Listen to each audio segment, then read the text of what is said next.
إن الحمد لله نحمده ونستعينه ونستغفره ونعوذ بالله من شرور أنفسنا وسيئات أعمالنا من يهده الله فلا مضل له ومن يضلل فلا هادي له أشهد أن لا إله إلا الله وحده لا شريك له وأشهد أن محمدا عبده ورسوله لا نبي بعده قال الله تعالى في كتابه الكريم يا أيها الذين آمنوا اتقوا الله حق تقاته ولا تموتن إلا وأنتم مسلمون وقال عز من قائل يا أيها الناس اتقوا ربكم الذي خلقكم من نفس واحدة وخلق منها زوجها وبث منهما رجالا كثيرا ونساء واتقوا الله الذي تساءلون به والأرحام إن الله كان عليكم رقيبا وقال تعالى يا أيها الذين آمنوا اتقوا الله وقولوا قولا سديدا يصلح لكم أعمالكم ويغفر لكم ذنوبكم ومن يطع الله ورسوله فقد فاز فوزا عظيما أما بعد فإن أصدق الحديث كتاب الله وخير الحديث حديث محمد صلى الله عليه وسلم وشر الأمور محدثاتها وكل محدثة بدعة وكل بدعة ضلالة وكل ضلالة في النار. Kaum muslimin sidang jamaah Jumat dan rahmati Allah Subhanahu wa taala. Pantasnya kita sebagai hamba Allah Subhanahu wa taala untuk senantiasa memuji dan memuja Allah Subhanahu wa taala atas segala limpahan rahmat dan karunia Allah yang tidak pernah terputus diberikannya kepada kita. Sehingga kalau kita mencoba menghitung dalam nikmat Allah untuk satu detik saja yang kita nikmati, niscaya kita tidak akan mampu betapa dalam satu detik itu kita menikmati jutaan nikmat Allah Subhanahu wa taala. Apalagi kita mencoba menghitung nikmat Allah dalam satu jam, satu hari, satu minggu, satu tahun, bahkan seumur kita. Kita menikmati bermacam nikmat-nikmat Allah Subhanahu wa taala, tapi kita sering lupa untuk bersyukur kepada Allah Subhanahu wa taala. Wa qala ta'ala wa qalilum min ibadiyasy syakur. Amat sedikit sekali hamba-hambaku yang mau bersyukur, kata Allah Subhanahu wa taala. Salawat dan salam buat Nabi kita Muhammad sallallahu alaihi wasallam sebagai panutan kita dan figur kita di dalam menjalankan agama yang mulia ini, baik dalam proses menyampaikannya kepada orang lain maupun dalam proses mengamalkannya dalam kehidupan kita sehari-hari. Tidak ada jalan untuk menuju ke surga Allah Subhanahu wa taala kecuali melalui syariat yang telah ditinggalkan oleh Rasulullah sallallahu alaihi wasallam. Kaum muslimin, sidang jamaah Jumat yang dirahmati Allah Subhanahu wa taala. Setiap hari, bahkan setiap detik, kita berpikir untuk menambah kekayaan kita, berpikir untuk hari esok kita apa yang akan kita makan, bagaimana kita bisa melanjutkan kehidupan ini di dunia ini, berpikir bagaimana membangun rumah, berpikir bagaimana bisa menabung untuk hari depan anak-anaknya, berpikir bisa memiliki sawah ladang yang luas, berpikir untuk mendapatkan kedudukan dan jabatan yang lebih tinggi, berpikir dan berpikir hari-hari kita demi untuk masa depan kita, tapi masa depan yang singkat, masa depan yang sudah dijamin oleh Allah Subhanahu wa taala bahwa tidak akan pernah mati seorang jiwa pun kecuali apabila rezekinya telah habis. Sebagaimana sabda Rasulullah SAW menyebutkan dalam sabdanya, sebagaimana Rasulullah SAW menyebutkan dalam sabdanya, tidak akan mati seorang jiwa pun hatta tastaufa mirizqiha, sampai dia habiskan rezeki yang telah diberikan, jatahkan oleh Allah Subhanahu wa taala.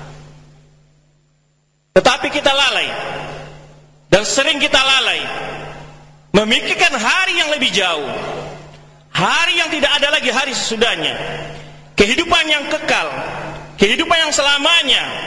Bahkan itulah kehidupan yang hakiki, yaitu hari akhirat. Bagaimana kita memikirkan hari itu? Adalah dengan meningkatkan kualitas iman kita. Bagaimana kita meningkatkan kualitas iman kita? Ada dengan menambah amal dan ibadah kita kepada Allah Subhanahu wa ta'ala. Tapi jarang sekali di antara kita yang mencoba menghisap,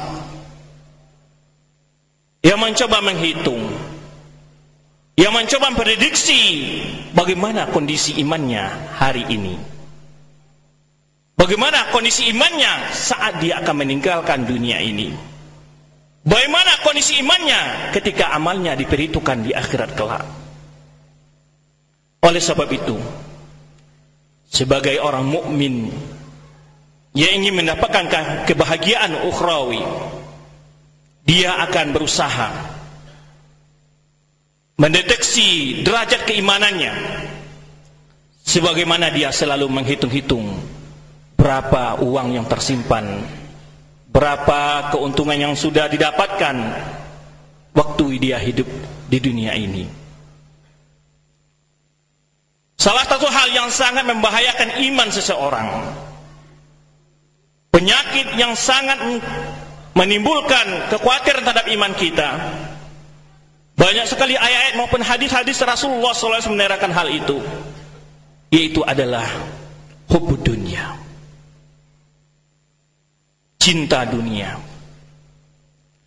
Karena cinta dunia, kita lihat petani membanting tulang di tengah teriknya panas matahari.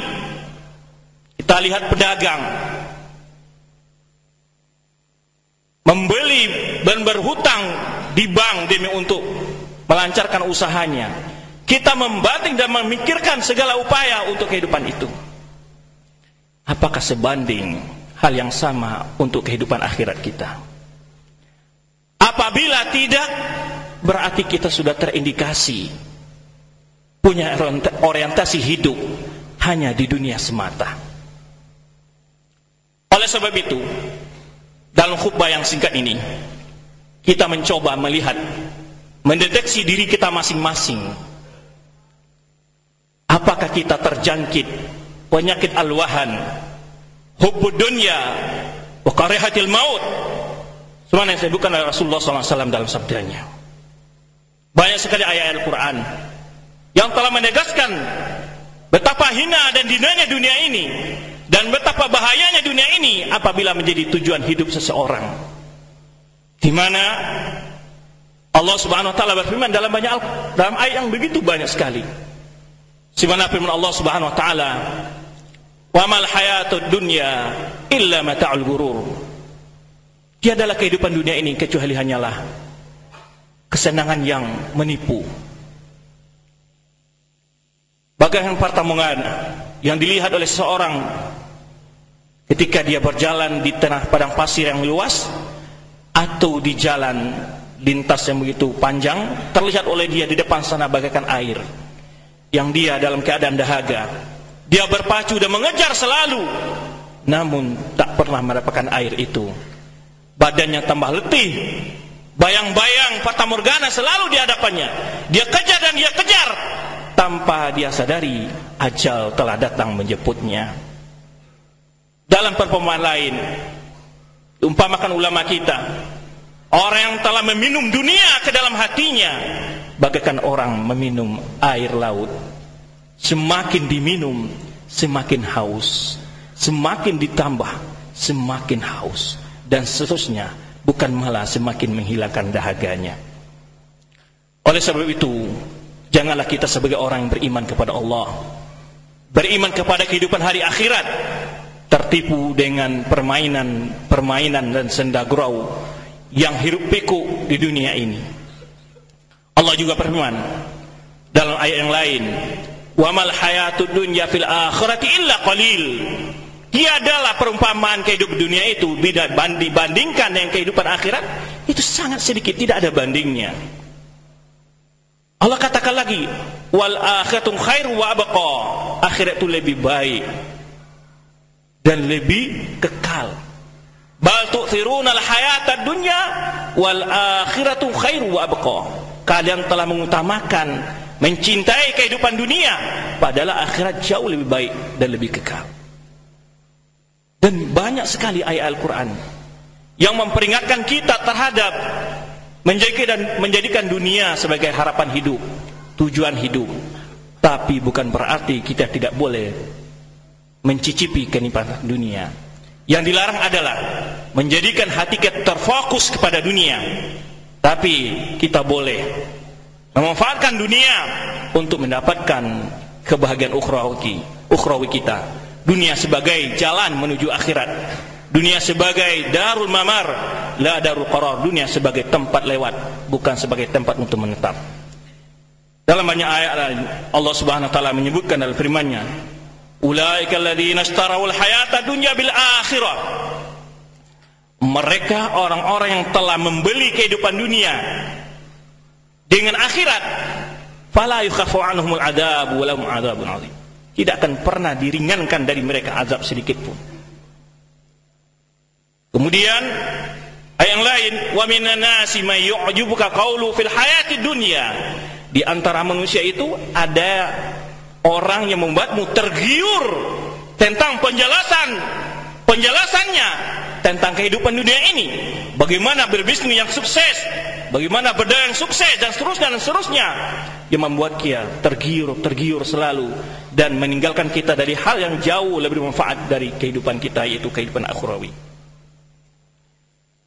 Kemudian sabda Rasul sallallahu alaihi wasallam,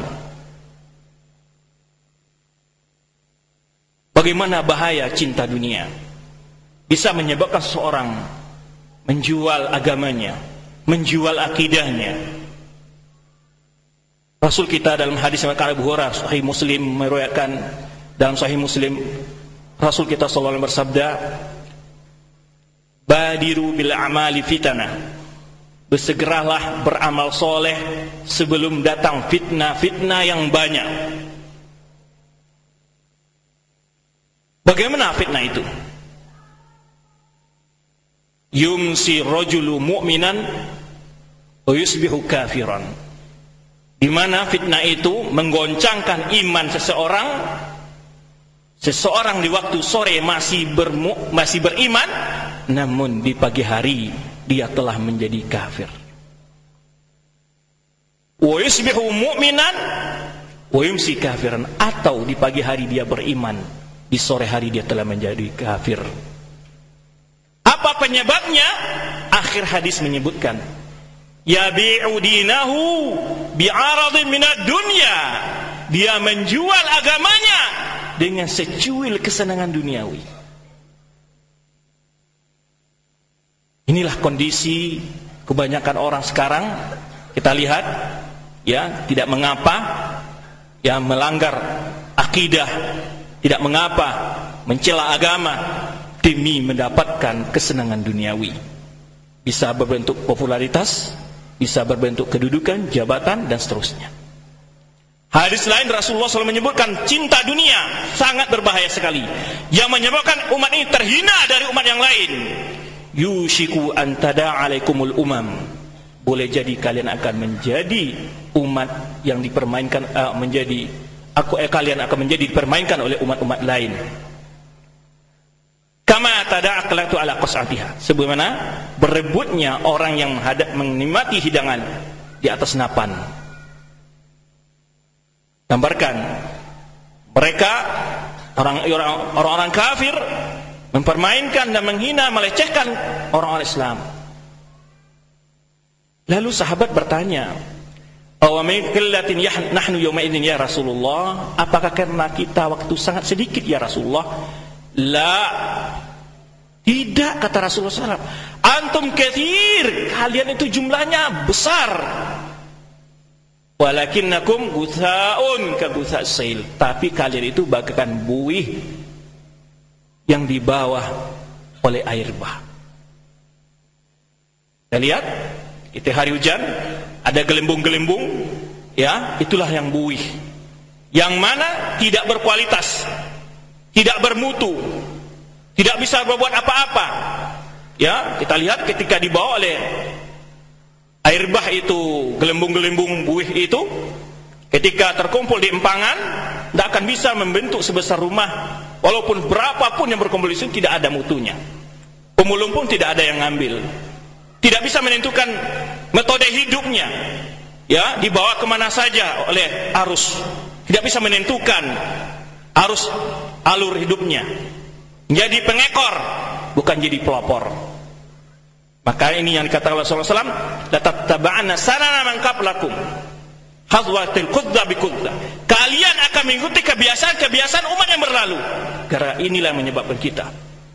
Betapa kita dalam metode berpakaian, pendidikan, politik, ekonomi, kita memakai metode-metode orang-orang yang menjauhi petunjuk Allah Subhanahu wa ta'ala. Lalu Rasul SAW menyebutkan sabdanya tadi, kalian bagaikan buih. Yanzu Allah min qulubi aduwikum al-mahabah. Allah mencabut dari hati musuh kalian rasa gentar kepada kalian. Kita lihat sekarang ini, di negara kita sekarang ini, ya, di Indonesia ini, betapa akhir-akhir ini orang-orang kafir berani sekali menantang dan seterusnya. Ya, kemudian dan berbangga, ya, di atas kaum muslimin. Kemudian kata Rasulullah, yuqillahu fi qulubikum alwahan. Kata Rasulullah, kemudian Allah menjatuhkan, memasukkan ke dalam diri kalian itu namanya penyakit alwahan. Sahabat bertanya, apa itu alwahan ya Rasulullah? Hubbud dunya wa karahiyatul maut. Cinta dunia dan takut mati. Hadis yang pertama tadi juga menjual agamanya dengan secuil kesenangan dunia. Di sini menyebutkan kita menjadi umat terbelakang, tertinggal, terhina dan seterusnya adalah karena kita telah menjadikan dunia sebagai tujuan hidup. Hubbud dunya wa karahiyatul maut. Cinta dunia dan takut mati. Dan banyak sekali hadis-hadis Rasulullah SAW menyebutkan tentang pengaruh dunia terhadap kualitas iman kita. Maka oleh sebab itu perlu kiranya kita mendeteksi diri kita masing-masing, apa sih ciri-ciri bahwa kita telah terjangkit penyakit alwahan. Apa ciri-ciri bahwa penyakit alwahan ada pada diri kita? Yang pertama adalah ciri orang yang telah terjangkit penyakit alwahan, tidak senang beribadah. Meninggalkan ibadah-ibadah wajib demi tugas-tugas duniawinya. Petani karena sibuk di ladang, pegawai sibuk di kantor, pebisnis sibuk dengan rapatnya, pejabat sibuk dengan jabatannya, dan seterusnya dan seterusnya. Malas beribadah. Kalaupun beribadah, ibadahnya kilat, ingin cepat selesai, tidak merasa tenang ketika beribadah. Apalagi bertambah lagi malas melaksanakan sunnah-sunnah dan seterusnya dan seterusnya. Inilah ciri bahwa kita terjangkit penyakit alwahan. Malas membaca Al-Quran, malas menghadiri majlis ilmu, malas dan malas, malas dan malas. Ini ciri bahwa kita telah terjangkit penyakit alwahan. Malas beribadah kepada Allah Subhanahu wa ta'ala. Mari kita pertanyakan kepada diri kita, apabila terjadi penyakit ini pada diri kita, cepat untuk diterapi. Malas beribadah, malas mendengarkan Al-Quran, malas mendengarkan pengajian, ya, malas dan seterusnya beribadah kepada Allah Subhanahu wa ta'ala, apalagi terutama yang wajib-wajib. Kedua, ciri orang terjangkit penyakit alwahan, hubbud dunya wa karahiyatul maut, adalah al-bakhil, kikir, nggak mau berinfak karena takut. Dia menganggap hartanya ini apabila diinfakkan berkurang dunianya, besok untuk biaya pendidikan anak saya apa? Selalu dia kikir, bakhil, gak mau dia untuk berinfak. Ciri orang telah menjadikan dunia, harta sebagai modal hidupnya, bukan iman sebagai modal hidupnya. Dia tidak sadar ketika dia menginfakkan hartanya itu, Allah akan lipat gandakan sampai 700 dan berlipat-lipat ganda kali lipat di sisi Allah Subhanahu wa taala. Tapi tak kala orientasinya kepada dunia, dia melihat apa yang diberikannya dan tidak terfikir oleh dia apa yang diberikan Allah kepada dia ketika dia berinfak. Ciri ketiga, orang yang terjangkit penyakit al-wahan, suka berdusta dalam jual beli, dusta. Pedagang-pedagang asongan mencampur bahan-bahan makanan mereka dengan bahan-bahan yang merusak kesehatan orang, atau bahan-bahan yang tidak layak lagi untuk dikonsumsi, dan seterusnya. Sebagai pegawai, suka berdusta, menyelewengkan kebijakan-kebijakan, mengambil harta negara, dan seterusnya. Guru, murid, dan seterusnya. Kehidupan kita banyak diwarnai oleh kedustaan. Ini salah satu indikasi kita terjangkit penyakit al-wahan. Berikutnya, khianat, suka berkhianat, tidak tepat janji, mungkin dan seterusnya. Ini salah satu indikasi orang tadi sudah terjangkit penyakit al-wahan. Berikutnya yaitu al-jubn, pengecut, malu dengan kebenaran tapi tidak malu dengan maksiat, merasa takut dengan pelaku-pelaku maksiat, merasa takut dengan pelaku-pelaku kemungkaran. Ini adalah indikasi kita telah terjangkit penyakit al-wahan, karena dia takut dunianya hilang, takut bosnya nggak senang, takut temannya tidak senang, sehingga dia tidak mau menegur kemungkaran-kemungkaran. Maka ini indikasi yang keenam, itu tarkul amri ma'ruf wa nahy anil munkar, tidak mau melegakan ke yang benar, amar ma'ruf nahi munkar. Apabila orang tidak lagi menegakkan amar ma'ruf, ini indikasi bahwa dia telah terjangkit penyakit al-wahan. Dia biarkan kemungkaran pada keluarganya, pada karib kerabatnya, pada tetangganya, masyarakatnya, di negaranya. Tidak mampu dia sebagai orang yang berhak mengambil kebijakan, melarang kemungkaran.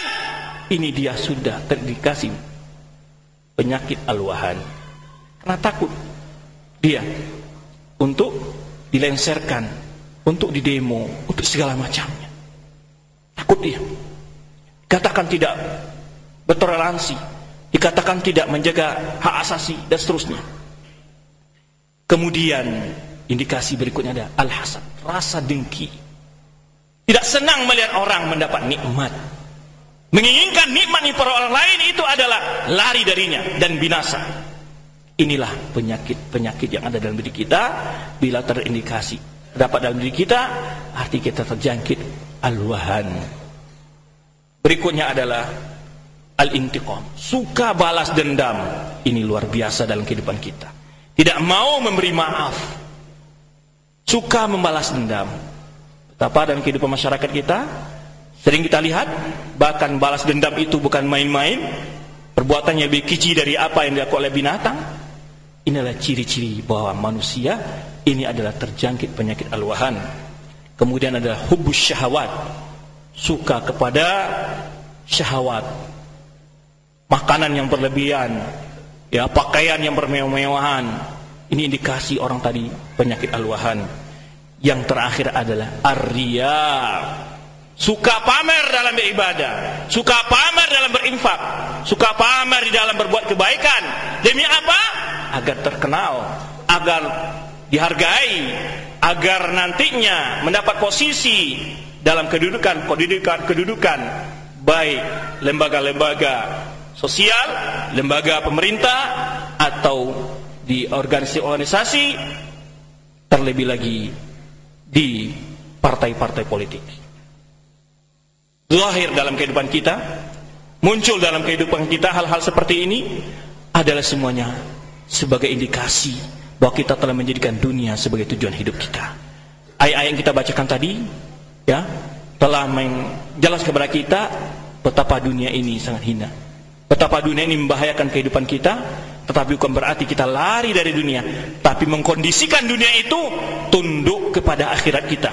Punya harta, gunakan untuk berinfak, gunakan untuk meraih istana-istana yang disediakan Allah di surga, memesan kapleng-kaplengan yang telah disediakan di surga, untuk membeli kendaraan ketika melewati Shiratal Mustaqim, untuk membeli payung ketika di padang mahsyar, dan seterusnya dan seterusnya.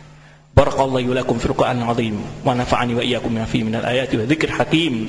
Aqulu ma tasma'un astaghfirullah li wa lakum wa lisairil muslimin fastaghfiruhu innahu wal ghafurur rahim. Alhamdulillahirabbil alamin. Wassalatu wassalamu ala rasul amin wa ala alihi wa ashabihi at-tahirin gharil muyamin. Kaum muslimin sidang jemaah rahmati Allah Subhanahu wa taala. Oleh sebab itu kita lihat orang-orang tua ketika melanjutkan pendidikan anaknya, apakah orientasinya mendidik anaknya yang berorientasi akhirat atau duniawi? Kita lihat banyak orang tua ketika ingin melanjutkan sekolah anak-anaknya berpikir tamat sekolah ini kerja di mana. Ini salah satu juga bentuk bagaimana dalam dunia pendidikan dan begitu apalagi kurikulum yang ada berorientasi semuanya menjadikan dunia sebagai tujuan akhir kehidupan. Oleh sebab itu waspadalah kepada orang tua bahwa kekayaan sejati adalah kekayaan ukhrawi, maka jadikanlah anak-anak Anda sebagai investasi yang akan selalu mengalir di akhir kelak. Kiriman-kirimannya ya, bonus-bonus dari anak-anak kita, doanya yang dia kirim buat kita. Maka orang tua hendaknya mendidik anak-anaknya, memberi keterampilan-keterampilan dan tidak tergantung dengan pekerjaan-pekerjaan yang resmi, tapi dia mampu melakukan pekerjaan-pekerjaan yang sederhana dengan ketelitian dan kecangkasan. InsyaAllah dunia ini sebentar, pekerjaan itu akan mencukupi kebutuhan-kebutuhannya. Semoga kita diberi taufik oleh Allah Subhanahu wa taala untuk menjadikan dunia ini alat yang bisa kita gunakan mencari akhirat, bukan sebagai alat untuk melindas akhirat kita. Allahumma salli ala Muhammad wa ala ali Muhammad kama shallaita ala Ibrahim wa ala ali Ibrahim wa barik ala Muhammad wa ala ali Muhammad kama barakta ala Ibrahim wa ala ali Ibrahim fil alamin innaka Hamidum Majid. Allahumma fir lil muslimina wal muslimat al-ahya'ihim wal amwat. Allahumma ighfir lana dhunubana wa kaffir 'anna sayyi'atina wa tawaffana ma'al abrar. Allahumma la taj'al dunya akbara hammina wa la mablagha 'ilmina. Allahumma la taj'al dunya akbara hammina wa la mablagha 'ilmina. Allahumma la taj'al dunya akbara hammina wa la mablagha 'ilmina. Allahumma ati nufusana taqwaha wa zakkiha anta khairu man zakkaha anta waliyuha wa maulaha.